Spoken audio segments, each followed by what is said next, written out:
Thank you for joining Jennifer Shaw Associates in our 2019 webinar Wednesday series. We are coming to you live from downtown Washington, D.C. Our webinars are every Wednesday, and you can find the upcoming schedule on our website. Past webinars and all recordings are also on our website and on our YouTube channel, along with over 160 other recordings on federal contracting topics. All are complimentary. If you have questions for our speaker today, you can email him directly for the contact information you'll see on the last slide. Just a little bit about us. We are a Washington, D.C. based firm and provide services for federal contractors. This ranges from market analysis reports to proposal writing and also post-award compliance. More information is on our website, so please visit us there. This is an upcoming event, so you can find more information here, also on our website. And we do offer advertising, so you can email me if you would like more information. And our webinar today is sponsored by AccuTrack. Here's a short message from them. AccuTrack Consulting and Accounting Services is an 8A WOSB CPA firm committed to supporting entities sustaining growth in government contracting. Our outstanding DCAA accounting solutions reduce audit risk, improve cash flows, and give you peace of mind. Contact us today to learn how we can enhance your DCAA accounting efforts. All right, let's go ahead and get started. Our speaker today is David Powell, and he's going to be covering how to position your firm for success at federal events. David, thank you for joining us, and I'm going to go ahead and hand it over to you. Thanks, Mallory, and thank you, everyone, for joining us today. Today, we're going to talk about how events support, or how to position yourself for success at federal events.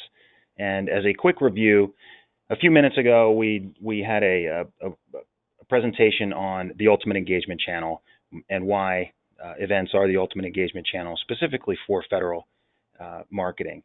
And I'm going to add a few more to the list. Mallory, could you go to the next slide, please? So here are a few of the things that we covered. Events are inherently permission-based. Your customer comes to you, or your potential customer comes to you. The context that's created by the event creates a reason for them to be there and a reason for you to be there. And by them being there, you have permission to engage with them. That's huge. It's different than interruption-style marketing. It actually is a much more elegant way to establish a connection with a potential customer. They promote two-way dialogue via a human connection. Events are face-to-face. They're inherently human-to-human. They allow people to communicate eyeball to eyeball. You can then pick up nonverbals, offline communication, things that lead to the establishment of trust and the continuation or establishment of a longer-term relationship. Events create affinity. It shows that you have something in common, even if it's the reason for the event. Events provide context. Context provides relevance for you as a marketer. It evens the playing field. Events put you on par with any other participant. Maybe they're a large contractor, maybe they're a huge company, and maybe you're somewhere in between.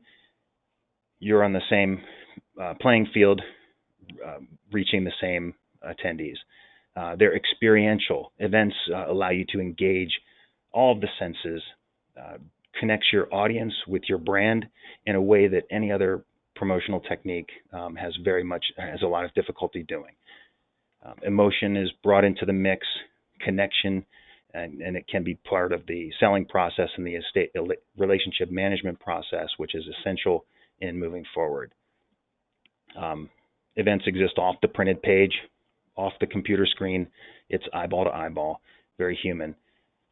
All these things work together to build and support lasting relationships, lasting business relationships, lasting friendships, lasting sale relationships that provide value to both you as the seller and also to the buyer, who gets to understand who you are and understand what you're selling in the context of what they need. It allows them to tell you more about themselves than you're telling them, so you can understand the specific needs. And lastly, the basic fact is that people do business with people that they know, that they like, and that they trust. Next slide, please. So your performance at an event, as this slide says, is entirely dependent on your work beforehand. So what does that mean? Okay, why doesn't the event create success for me?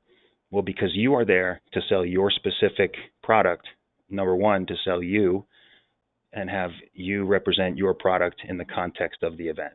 Your customer may be different than the next, your customer may be different than the next guy or the next exhibitor. So you are there to reach your specific customer, not every customer. And in order to do that, the first step will be to create an objective, or create a focused objective. So an objective gives you a way to steer your booth activities. It allows you to prepare the tools that you're going to need to deliver those objectives. And it also gives you a way to give your staff direction for the booth, or for their time at the display. You can let them know what their component, their piece of the objective is. So a couple of things, it's important to focus on only one objective.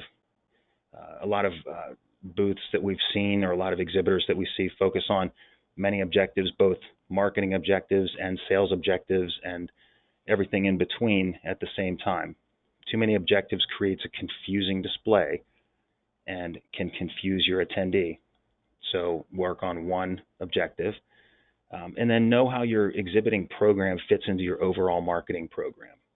Exhibiting is a marketing activity. It's a component. It's one activity of probably many, and it should complement the other components of your marketing plan. So understand how they fit, how that fits into your overall plans. And then what type of objectives are achievable? It's important to be realistic about the objectives that you're setting that you can actually achieve through this event. So, and I mentioned earlier, sales objectives. Sales objectives are things that lead directly to a sale. They're things like gathering qualified leads or networking with specific decision makers. The other type of objective is communications. Those objectives will lead to increased awareness, increased image enhancement, increased market research so that you can understand the customer a little bit better. So then attach some numbers, quantify the objective, and then get to work. In the government market in specific, the sales cycles tend to be very long. So an objective or a lead that's generated at a trade show may take quite a while to develop into a sale. Understand who you met at a trade show, track it, so that in the future you can tie that success back to that event.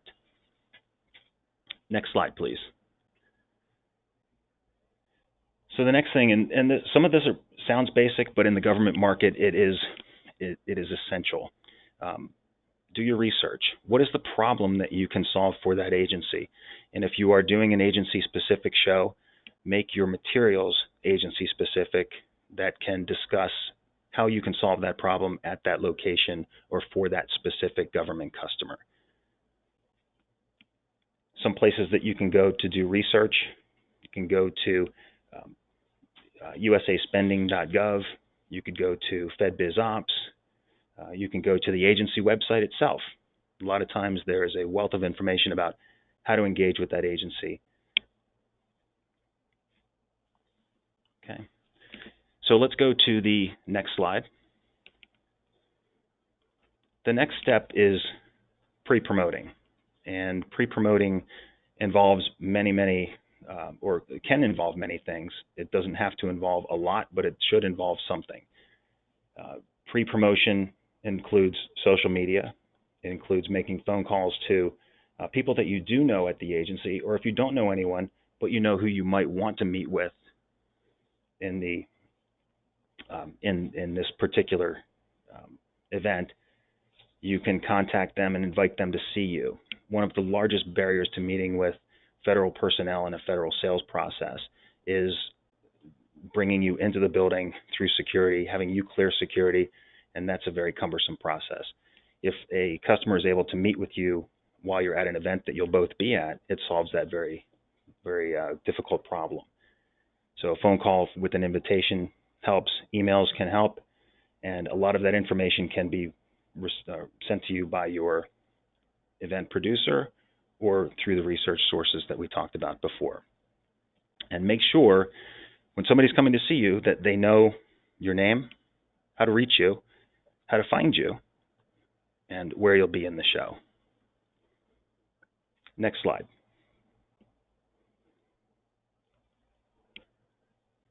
Okay, so part of exhibiting, part of being a part of a trade show is having an exhibit. And in a lot of federal trade shows, the exhibit is a tabletop exhibit. So your display will be smaller in format, smaller in footprint, and need to fit in a smaller place or smaller space, specifically on a tabletop. In order to create a winning display within that specific amount of space, you'll have to be an eye-catching or create an eye-catching graphic, something that stops people long enough to engage with you. A winning display is where the exhibitor personnel are standing in front of the table, engaging visitors as they walk by. Another winning display is one that creates an impression of your company that you want the attendee to leave with, and also one that differentiates you from the competition. All of these things are essential to your winning display. The last thing is it should be specific to that customer and talking about a problem that you can or have solved for people within that specific agency that you're attempting to do business in. Okay. The challenge with many government events is the small space that you have to work with. So keep your display simple. It's really not there's not an opportunity to bring a large display, which is good because then it lightens up your load. It's also bad because then you need to work with less space to deliver the same type of impact.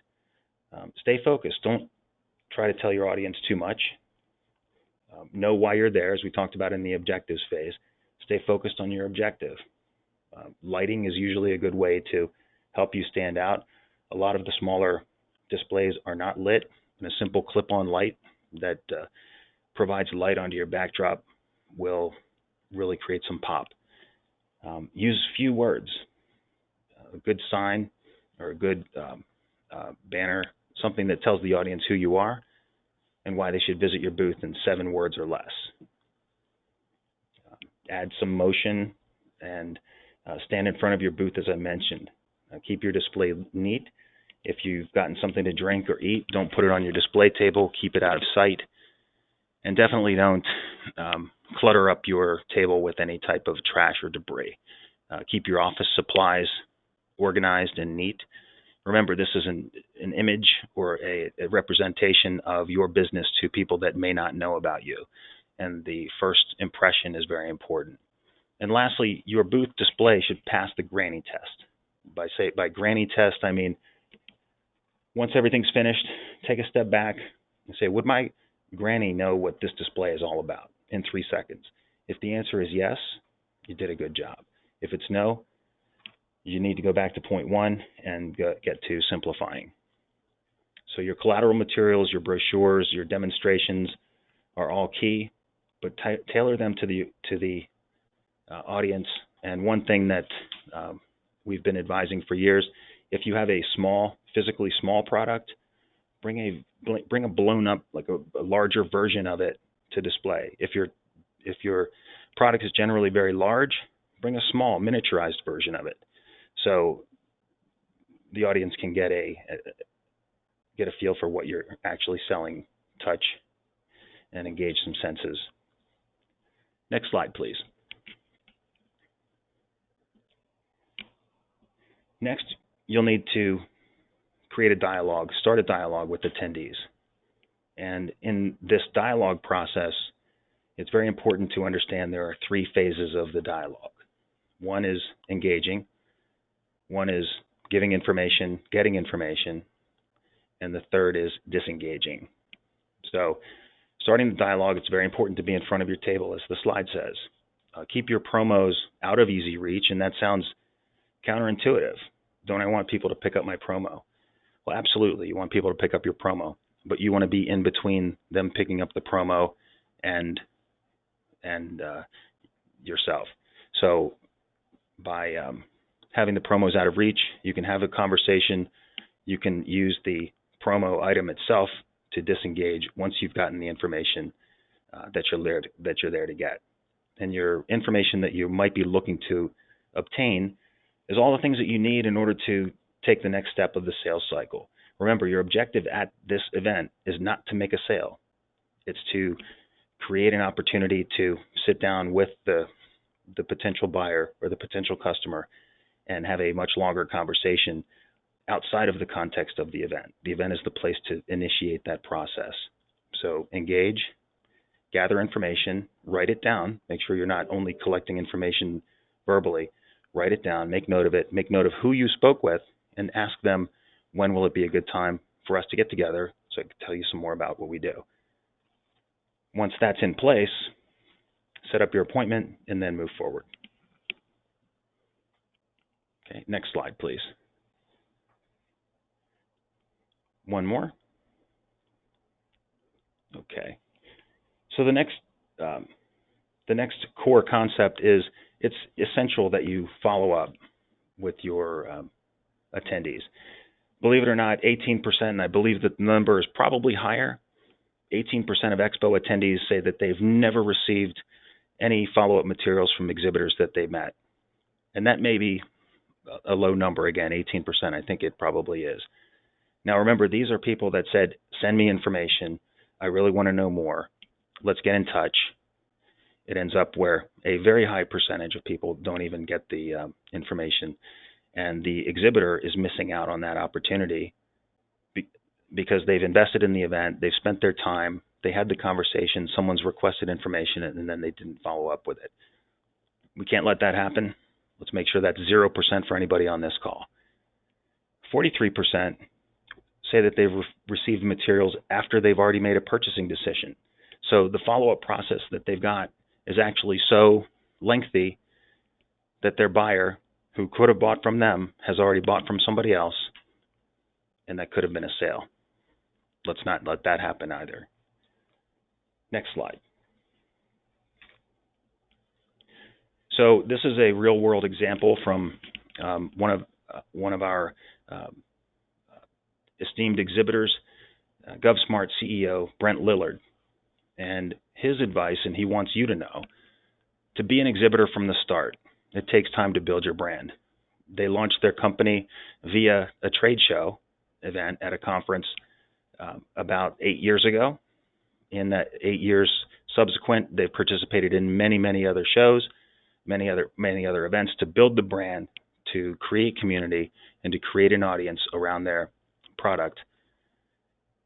Today, they're a very successful company. They service many government agencies, and they built the majority of their business using event marketing as the tool. They say, Brent also says, bring your whole team, bring as many people as you can, really make sure that you have enough people, because he believes that when people buy his company, they first buy the person, they first buy the individual, they first buy the representative. So they're establishing trust all the way. They have great people. The great people then convey the brand then sells the product. Last thing he wants everyone to know is never have an empty booth. And I think if you bring the whole team, that's probably a pretty easily met objective. But there are people that I've seen that don't have people at the booth when their potential buyer comes by. So always have someone at the booth. Next slide. And just to make sure that we have all of this written down for you, FBC has produced an exhibitor guide that has the majority of these items and more there for your consumption. Click on the link or write down the link and click on it later. All of this information is in there in addition to this spoken version, and we'll be happy if you download it. If you have any questions, please send them to me, and I'll be happy to entertain any questions at all. Good luck with your event marketing program. Looking forward to working with you in the future, and thank you for being a part of this webinar. That's it. Thank you so much, David, for sharing your knowledge and insight today. If any of you have any questions, please contact David directly with his contact information you see on your screen. And this concludes the webinar. Thank you. Thank you.